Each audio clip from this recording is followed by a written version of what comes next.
All right.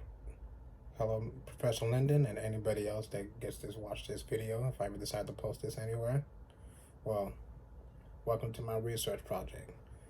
I chose to do a video because I felt like this would be a little bit more challenging for me because writing a paper is something that has always been done, and I feel like this takes me out of my comfort zone as to something that I am attempting for the first time. So, especially since I'm not a YouTube star, so I'm not used to staring into a camera and giving an opinion on anything. Well, to go back to my research topic is sports specialization, and not just so my ideas on what I believe sports specialization is and how it affects sports today, but this is more historically on how it was viewed in the media, in the print. I found 7 sources that I feel has given me enough information to where I can speak about it freely and explain how history has looked at sports specialization, starting from my first article that I found that was written in 1910 up until the last article I found, which I believe was somewhere in the late 1980s. But this gives you a reference point that sports specialization is not something that is brand new, and how it seems to be portrayed in the media now. Sports specialization has something has been brought up in conversation by historians or people that study sports since the beginning of the modern Olympic days. And I will start by listing my sources. I would do so for all 7, starting by the earliest to the most recent. And the first article that I found was written by Class Moore in 1910 for the Los Angeles Times. It's called "Old Records Slowly Fade." The article covers how frequently old records are being taken down by up-and-coming young athletes in the sporting world. He implies that the induction of athletes putting more of a focus on single sport, they've become much more efficient at the particular sport, and claims that even with these records being taken down by these younger athletes, the older athletes still believe that they are better due to the fact that they participate in more sports, so they are by default better athletes and not just a one-trick pony. And I feel like this article is relevant to this topic because it gives you insight into how far back into history people looked at sports specialization, on why it was such a big issue, as opposed to people being more open to playing multiple sports on decisions on why they decided to just focus on one thing. And for each article, I'm going to post a picture so that you know what the article looks like, so that it kind of is a reference for where I got the information. All right, and the second source that I used for my research was a book called Training for Sports, written by Walter Camp in 1921. Walter Camp was an ex football player. He coached and was a sports writer. He was later known as, the father of American football. So he's very knowledgeable about the sport. He played multiple sports as well. He ran track, and his book it covers all kinds of sports, from football to basketball to track to rowing, and he just talks about the development of young athletes through the years, and how one should prepare to be an athlete. And I feel like this is a good source because it tells you, it will give you information and insight into how people in the early 20th century thought what was best for young athletes, whether they are youth, high school, or college, and how they should train and how they should look at the training for their particular sport of choice.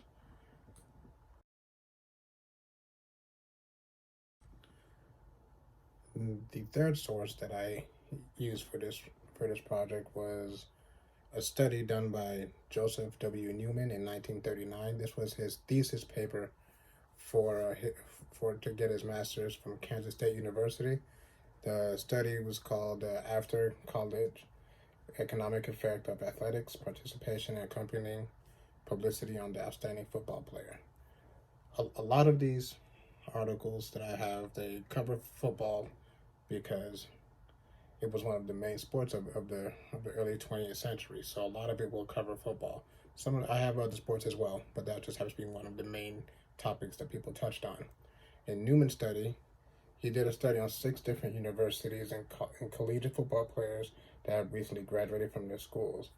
One of the focuses of the study was to outline how many of them participated in multiple sports in high school, how many were able to continue that at the collegiate level. The schools that he reached out to in order to gain access to this information was the University of Oklahoma, Iowa State College, Kansas State College, University of Kansas, University of Missouri, and the University of Nebraska. He gathered information from about 254 ex-collegiate football players and had them fill out a questionnaire to ask questions about what sports they played in high school, college, their career, income, whether they were able to work, etc. So this pretty much just chronicles the daily life of a football player and on what they chose to do post collegiately. And this is relevant to this research study because it goes into a little deeper into the numbers on how many people decided to play multiple sports at the collegiate level or leaving high school going into college, and how many were able to maintain that same trend from their younger days of being an athlete.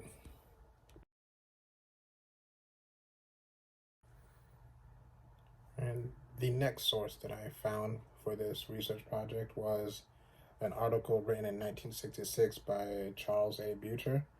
This name of the article was called Needed, a New Athletic Program. His article argues that there needs to be a change in how we approach the sporting world because the change of how sports is managed at the higher levels. He doesn't believe that the lower level of sports like high school and junior high school should mirror the models of collegiate and professional levels. Butcher states that like how the education system has a new form of math, science, etc., it has come about, the same approach needs to be taken with sport and come up with a new model to catch up with the change in time. And I feel like this article is relevant for this research, is because it shows about how people look at sporting as education, and they want to see how they've made changes in education. That change should be also be made for sport, and it shows that how the growth of how people look at sports and what is best for the athlete. And I feel like that is really relevant to give context as to how sports and specialization became such a bigger topic.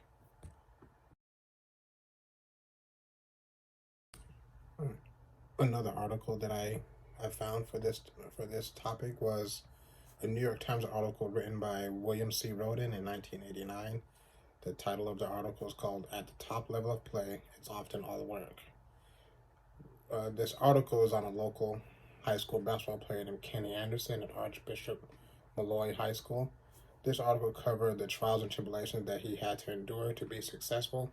Roden looked at the reason why an athlete like Anderson participated in sports and the reason for him taking on specialization to ensure his success at the sport of basketball. And I feel like this is really relevant because it goes into a different area of why sports specialization takes place, on how some people's social standing in the world can lead to them using sport as an engine for them to move forward in life. And this kind of touches on that subject of the reason why he chose to play basketball, because it was no longer for fun. It was more so a job to help enhance his family standing.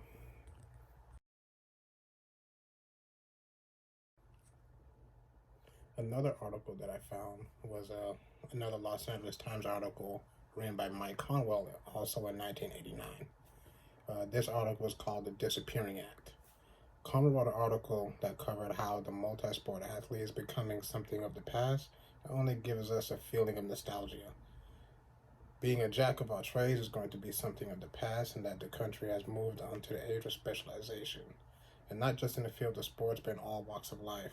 He states that at one point in time, there would be plenty of athletes walking around in Letterman jackets filled with letters, but that would be something that will only be seen in history books, because even the high school levels have gone down the path of specialization. This article has a lot of relevance because it starts to show that how people are no longer willing to be multi-sport athletes for whatever the reason may be. And it's looking like it may start taking away from other sports if an athlete decides to only focus on one sport and kind of throw all the other sports to the wayside.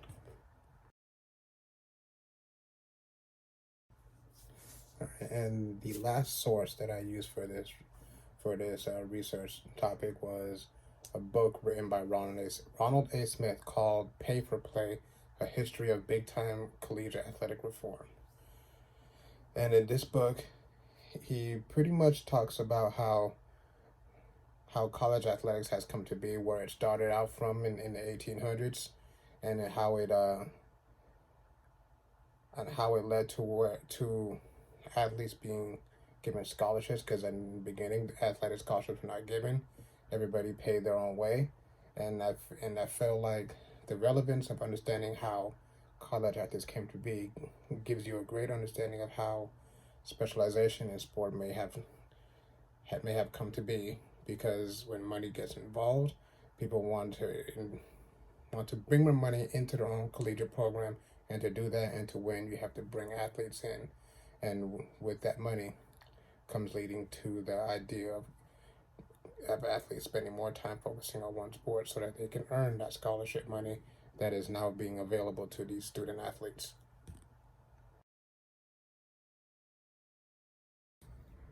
I had stated before a research done by Newman in 1939, which ended up being his thesis for his master's at Kansas State, where he interviewed 254 ex-collegiate athletes or football players. Well, didn't really interview them in person. He sent out questionnaires, and he got responses from them, just to see, what it is that they did athletically, if they played multiple sports in high school, played multiple sports in college, and how that helped them with what they were doing before they got to college, being a multi-sport athlete, and how it helped them in their careers. And an interesting number that I came to find was that, as is stated here, only 10 men competed exclusively in football in high school, 30 competed in football only in college, 24 limited themselves to football and one other major sport in high school, while the corresponding figure for college was 44. 48 participated in football and two other major sports in high school, while only 29 did so in college. While 25 competed in football and three other major sports in high school, the corresponding figure for college was 7. So you can see that the numbers started to slowly dwindle down when they got to college on playing multiple sports, because in high school they were more so focused on the holistic approach, as Walter Camp is saying in his book, on being a well-rounded athlete and doing multiple sports in order to hone your skills and not just be what people call a one-trick pony. But so you can see that when the numbers started to drop towards only 7 people were playing multiple sports in college, you can tell that as you get into the collegiate realm that you want to be more so focused on being better at that particular sport, because the competition level is significantly higher. So you can see specialization starts to dwindle a little bit more once you get past the high school age, and that seems to be the norm up until that point. Given that this was 1939 and the athletes that he sent out questionnaires played collegiate sports in the 1920s, and this kind of bleeds into where you can see it start to slowly change, where you can see from the article, on the new athletic program, because they feel like that that sports is starting to become so commercialized that it's bleeding into the high school realm and the junior high realm, because everybody at that level is specializing, and so people feel that in order for them to be successful, they have to do the same at an early age. And one quote that I found in there that I found to be pretty interesting was where the article said, "We have a new math, a new science, and a new English. We also need a new athletics. One can rightfully label educational athletics as contrasted with a highly competitive, spectacular form of involving juggernaut athletes who are selected and trained to please the rabid customers in the stands, rather than using sports as a means of individual self-improvement." So what that's pretty much saying is that at the ages of kids that are playing in junior high and high school, they should more so focus on the interpersonal relationships that they build through sport, with their teammates, whether it's sportsmanship, um, uh, learning how to be a good teammate, and just understanding the rules of the game and having a good time. They feel that once you build that interpersonal relationships at that level, and you have more fun playing the game, you will grow more as a person, so that when you do get to college and you decide to pick a sport, you have a designated focus on what you want to do when you're going into that sport. And I feel like that is a good approach, because I feel like you should play multiple sports up until that age, because, like Walter Kent said, from 15 to 25, you do want to concentrate more on what you're trying to do to be great at the sport, but you don't want to yet be specialized in one particular thing. All right, so when you look at those sources, like Walter Kemp's book, Bucher's article, and Newman Study, you would see that they took more so of a sociological view of how sports is ran, and how they would like to see it to be a little bit more wholesome and focus on the holistic view of building up the person and not so building up the athlete. But when you contrast that to, the book PayforPlay and the article on All Records Slowly Fading, that you can see that it was more so a cause and effect thing as to how collegiate sports started to change, and how amateur sports started to change towards being more specialized and focusing on being a better athlete as opposed to being a better person. Because when you look at the article, All Records Slowly Fade, that article is more so focused on Olympic athletes, on trying to become better and setting records and whatnot, and that makes sense. When you're on the Olympic stage, you want to be the best in the world at what you're doing. But at the collegiate level, where it's supposed to be 100% amateur, they want you to be more so focused on your academics instead of being an athlete. But in PayforPlay, there was a report that came out called the Carnegie Report. It came out in the 1920s, where they pretty much looked into how all the collegiate programs are being ran, from top to bottom, when it comes to coaches, the treatment of athletes, and how they're treated differently than student athletes.